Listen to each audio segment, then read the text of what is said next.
Bismillahirrahmanirrahim. Assalamualaikum warahmatullahi wabarakatuh. Waalaikumsalam warahmatullahi wabarakatuh. Masya Allah, kembali lagi bersama kami di podcast Abu Hazim. Tayyib, bagaimana kabarnya semuanya? Tentunya semuanya baik-baik saja dan dalam keadaan sehat walafiat insyaallah taala. Kita pun demikian. Baik. Alhamdulillah nih kita kali ini kedatangan tamu ya. Namanya adalah Akh Dudi. Masya Allah. Kaifal hal? Alhamdulillah bikhair. Khair, alhamdulillah sehat ya. Masya Allah. Akh Dudi luar biasa ini. Nah, Akh Dudi, InsyaAllah ta'ala teman-teman sekalian, seperti biasa kita akan mencoba menggali dari beliau ya, berbagai hal yang mudah-mudahan menjadi inspirasi bagi kita semuanya ya. Ya dimanapun antum berada bisa mengambil inspirasi ya. Taib, Akh Dudi, nama Ustaz. aslinya siapa ini? Nama aslinya Dudi Rusdita, Ustaz. Dudi Rusdita, barakallahu fiik. Asli dari mana? Aslinya dari Desa Parakan, Kecamatan Lewi Munding. Kecamatan Winding. Betul. Majalengka teman-teman. Majalengka, Tentunya. bukan Taib, Majalengka. Jadi kita yang dekat-dekat aja dulu ya. Betul. Belum bisa undang yang lebih hebat ini. Ini juga sudah hebat. Amin, amin, amin, amin. Baik, Akh Dudi, ada yang bisa diceritakan terkait dengan proses mungkin perpindahan antum dari keadaan yang dulu ke keadaan yang sekarang, mungkin dulu pernah kerja di mana atau dulu punya kegiatan apa ketika muda, mungkin apakah sama dengan pemuda yang lain yang cenderung hedonistik ya, hedonis gitu ya, pengen yang senang-senang aja, pengennya sesuatu yang apa ya itu. Ya pokoknya seperti kegiatan pemuda-pemuda kita. Betul, bergurau gitu, Ustaz ya. Nah gimana? Ada yang bisa diceritakan nggak? Mungkin sama seperti biasa layaknya pemuda pada umumnya gitu, Ustaz. Ketika memang setelah lulus sekolah jenjang SMK gitu, Ustaz. Dudi mencoba untuk merantau gitu, Masya Allah, merantau ke ya. salah satu kota istimewa Yogyakarta gitu, Ustaz. Merantau teman-teman, kita perhatikan ini di antara hal cukup bagus ya bagi para pemuda teman-teman ya, sebagaimana dikatakan Imam Syafi'i rahimahullah taala, safir tajid iwadan amman tufariquhu. Jadi bersafarlah kalian tajid iwadan, anda pasti akan menemukan apa, pengganti, amman tufariquhu, dari siapa saja yang ditinggalkan di tempat kita. Masya Allah, merantau ke Jogja, barakallahu fiik. Berarti kota ilmu ya itu ya. Ilmu, Ustaz. Banyak universitas, tempat-tempat menuntut ilmu banyak. Betul. Seperti itu. Khair. Terus lanjut.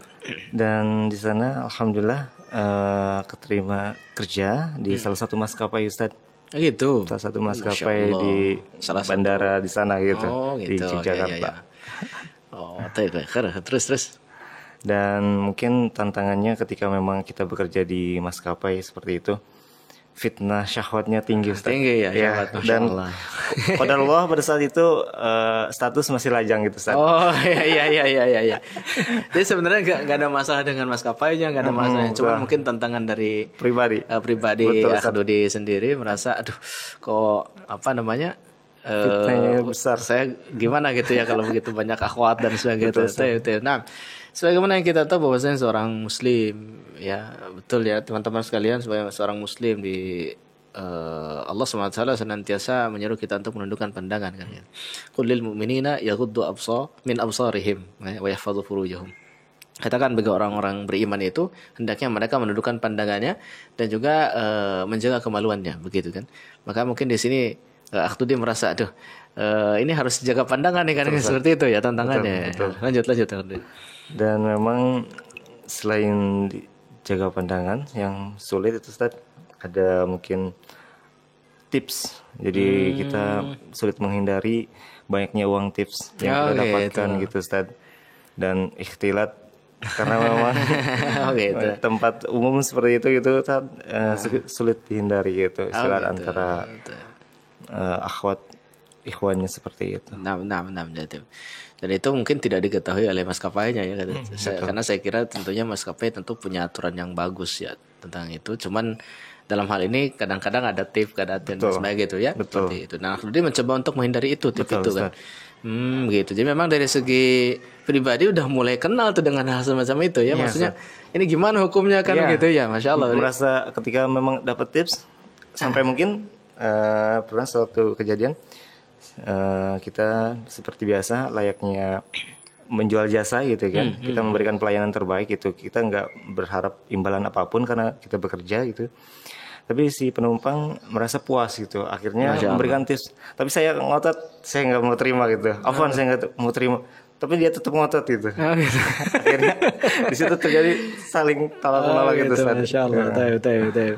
Nah, sebenarnya kata Nabi SAW hadis riwayat Ibnu Majah dan yang lainnya, bahwasanya innallaha la yaqbalu salata ahadikum. Ya Allah Subhanahu wa taala tidak menerima salat di antara kalian, salat di antara kalian wala shadaqati min ghululin, dan begitu pula sedekah dari harta yang ghulul. Harta ghulul itu harta dihasilkan dari yang semacam itu, contoh gratifikasi, ya, pemberian di luar gaji katakanlah, atau beberapa hal yang memang dia bukan bagiannya diambil duluan, seperti itu diantara adalah hal ghulul ya. Karena kan seorang karyawan tentunya sudah memiliki gaji kan. Betul, Ustaz. Sudah gaji seperti itu, dan alhamdulillah maskapai mungkin pasti memberikan gajinya secara sempurna, dalam artian juga tidak ada yang dikurangi dari hak-hak antum karyawan dan sebagainya kan begitu. Tentunya ketika mengambil di lain itu akhirnya dikhawatirkan masuk kategori ghulul itu. Oh, Masya Allah. Jadi sehingga dari alasan seperti itulah secara pribadi dia merasa aduh saya harus menolak itu kan gitu ya. Nah, itu kenapa sih bisa tahu begitu istilahnya, atau karena ikut kajian atau bagaimana itu? Qadarullah pada saat itu belum ikut kajian, tapi gitu. memang ada semacam rasa keraguan ketika kita menerima uang tips seperti itu, boleh nggak sih gitu. Bertanya-tanya dalam diri seperti pertanyaan. Gitu, Ustaz. Oh gitu, luar biasa. Jadi ada sesuatu yang menggelisahkan gitu ya. Betul.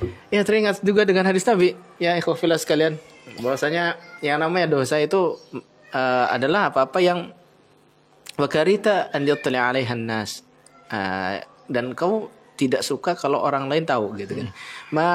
Atau di kalimat sebelumnya itu adalah mahaka fi sadrik, yaitu apa-apa yang menggoncangkan hati kalian, yang bikin hatimu itu merasa ragu, gelisah dan sebagainya. Itu udah otomatis apa ya istilahnya, seperti alarm gitu ya. Bahwasanya itu jangan-jangan dosa nih ya. Itu berarti ada di sana ya. Berarti fitrahnya masih jalan tuh. Masya Allah ya. Alhamdulillah. Dan kemudian selanjutnya terkait dengan ini ya, terkait dengan sekarang kan Masya Allah ya, penampilan nyunnah apa segala macam juga ikut kajian-kajian sunnah. Anda jadi penasaran, dan tuh awal kenal dakwah sunnah itu dari mana, kapan itu? Ketika muncul pertanyaan di dalam hati seperti itu, Ustaz, mungkin akhirnya ngobrol dengan rekan kerja. Mungkin kegiatan apa sih yang bisa kita lakukan gitu di sela-sela pekerjaan gitu kan, selain mungkin kita hanya bekerja. Akhirnya alhamdulillah dapat rekan yang memang beliau sudah mengetahui gitu, sudah ikut kajian gitu, dan akhirnya beliau menyarankan coba antum ikuti kajian ini, tempatnya di sini, dan alhamdulillah dari situ mencoba untuk ikut kajian rutin itu, Ustaz. Oh gitu. Masya Allah. Jadi dari sana ya? Iya betul, Ustaz. Alhamdulillah. Kalau boleh tahu ikut kajian siapa dulu? Pertama kali itu sama Ustadz Afifi Abdul Wadud. Oh, Masya Allah. Hafizullah ta'ala. Masya Allah, Ustadz Afifi. Satu Ustadz senior tadi, Jamilur Rahman itu kan. Betul. Ya? Betul, itu beliau itu salah satu guru daripada Ustadz Firanda juga itu. Betul. Nah, Masya Allah. Barakallahu fi Ustadz Afifi Abdul Wadud. Nah, dia beliau, antum ikut kajian beliau, udah kenal sunnah gitu kan, seperti itu. Sampai sekarang ini gitu. Alhamdulillah. Masya Allah. Itu nikmat yang besar bagi antum ya. Alhamdulillah. Masya Allah. Sunnah alhamdulillah. Tapi ini disclaimer dulu teman-teman sekalian. Tadi hadis yang ana bacakan terkait dengan ghulul itu bunyi hadisnya innallaha la yaqbalu salata ahadikum ya bighairi tuhurin wala shadaqati min ghululin. Itu tadi ada terpotong sedikit bighairi tuhurinnya ya. Jadi ana sempurnakan lagi ya. Nah, barakallahu fiik. Dan disclaimer yang kedua adalah bahwasanya ini kaitannya secara umum, artinya memang Akhdudi ini sedang bercerita tentang apa dari sudut pandang pribadi. Jadi tidak ada persoalan dengan pihak-pihak manapun dan lain sebagainya, memang dari cerita pandangan pribadi dan jalan-jalan yang dipilih oleh beliau. Betul. Hafizahullah taala. Nah. Amin. Baik. Demikian. Nah, kemudian selanjutnya sekarang gimana perasaannya? Bagaimana tantangannya dan lain sebagainya? Alhamdulillah sekarang merasa lebih tenang gitu, lebih lega, dan ketika memang qadarullah sudah tidak merantau dan kembali ke kampung halaman gitu, kampung halaman Ustaz. Dan alhamdulillah di sini di kampung halaman ternyata sudah banyak kajian. Masya Allah. Berarti pas kesini itu sudah berkembang lah ya, banyak kajian. Alhamdulillah. Sehingga bisa ikut ya. Masya Allah. Sampai ke Ma'had sini ya. Alhamdulillah bisa ketemu dengan Ustaz ini, Masya Allah. Alhamdulillah, satu nikmat yang besar. Anda juga bisa bertemu dengan antum, dengan kawan-kawan dan lain sebagainya. Khair. Alhamdulillah. Syukran ya Akhdudi sudah bercerita, sudah berbagi, mudah-mudahan inspiratif bagi yang lainnya. Dan pemuda-pemudi sekalian, dimuliakan Allah Subhanahu wa taala, ya lakukan yang bermanfaat. Lakukan yang bermanfaat. Entah itu dengan bersafar, bekerja dengan bersafar ataupun tidak bersafar. Bekerja, berusaha atau kuliah atau apapun itu yang bermanfaat. Ya, yang senantiasa bermanfaat buat antum semua, buat keluarga dan lain sebagainya. Itu yang pertama. Kedua, timbang sesuai dengan syariat. Lihat bagaimana kondisinya, bagaimana menghadapi pekerjaan dan lain sebagainya, timbang dengan syariat. Seperti itu. Untuk mengambil jalan-jalan selanjutnya juga lihat, perhatikan mana yang sesuai syariat dan mana yang tidak. Kira-kira kita sanggup atau tidak, dan lain sebagainya itu diperhatikan oleh antum semua. Semoga berkah dalam pekerjaannya, berkah semua dalam aktivitasnya dan lain sebagainya. Amin. Tentunya semoga Allah menjaga kita semua, memberikan taufik kepada kita semua. Amin. Tapi syukran Akhdi, jazakallah khairan katsiran atas kesediaannya untuk hadir di podcast ini. Semoga Allah senantiasa memberkahi antum. Amin. Ya, dan menjaga antum. Amin. Itu saja teman-teman sekalian pertemuan kita kali ini. Ya, kita tutup podcast kita kali ini. Insya Allah nanti akan ada podcast-podcast berikutnya. Jangan lupa untuk di-share, di-subscribe dan sebagainya untuk mendukung dakwah. Mudah-mudahan Allah memberikan taufik kepada kita semuanya. Amin ya rabbal alamin. Barakallahu fikum. Jazakumullahu khairan katsiran. Subhanakallahumma bihamdik. Asyhadu an la ilaha illa anta astaghfiruka wa atubu ilaik. Assalamualaikum warahmatullahi wabarakatuh. Waalaikumsalam warahmatullahi wabarakatuh.